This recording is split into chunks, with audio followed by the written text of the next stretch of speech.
जय माताजी मित्रों, श्री किचन में आपનું हार्दिक स्वागत है।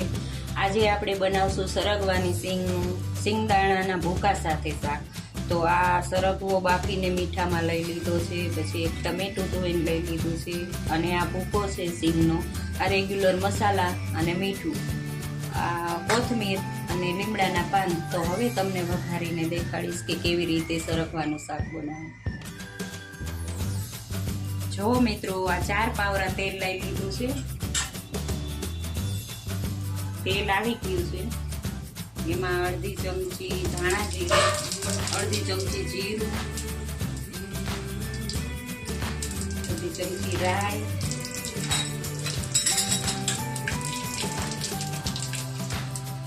एक नानी चमची हींग। गैस धीमो करी देवानो।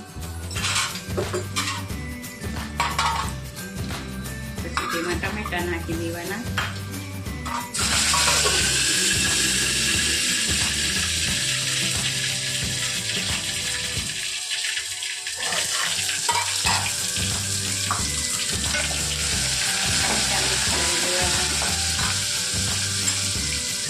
अर्धी चमची हळदर, स्वाद प्रमाणे मीठું બાફવામાં નાખ્યું છે તો તમારે સ્વાદ પ્રમાણે લેવાનું।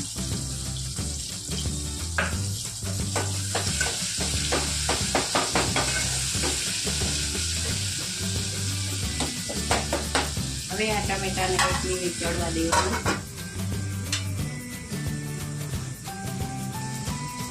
જો મિત્રો ટમેટા ચડી ગયા છે, હવે આ આપણે સિંગનો ભૂકો લીધો છે નાખવાનો છે। હવે એને મિક્સ કરવાનું।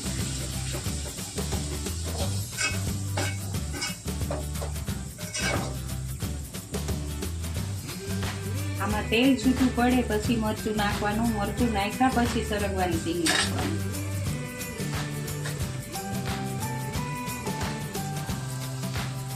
ગેસ ફાસ્ટ કરી દેવાનો।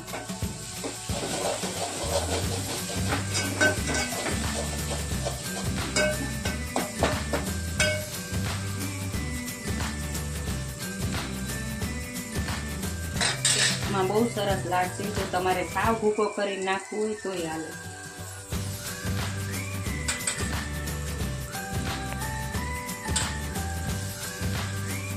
જો હવે તેલ છૂટું પડી ગયું છે। હવે એમાં 2 ચમચી મરચું નાખવાનું। તમારા સ્વાદ પ્રમાણે તીખું ખાતા હોય તો વધારે નાખવાનું।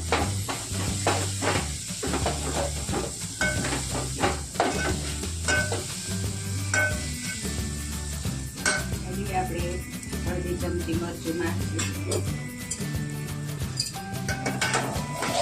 સારી રીતે મિક્સ કરી લેવાનું।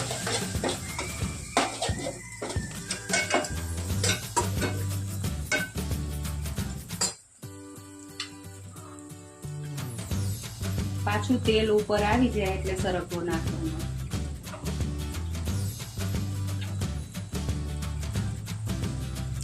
જો તેલ આવી ગયું છે, હવે આ બાફેલો સરગવાની સિંગ છે એ નાખી દેવાની।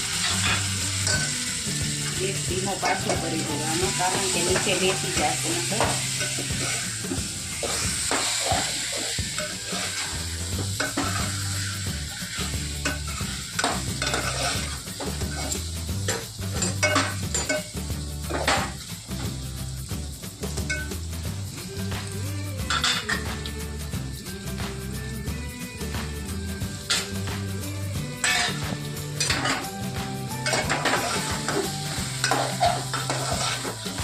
કોથમીર ઉપર જ નાખીને હલાવી દેવાનું। જો હવે આ સરગવાનું શાક તૈયાર છે। જો મિત્રો તમને આ મારો વિડીયો ગમ્યો હોય તો લાઈક કરો, શેર કરો અને સબસ્ક્રાઈબ કરવાનું ભૂલતા નહીં।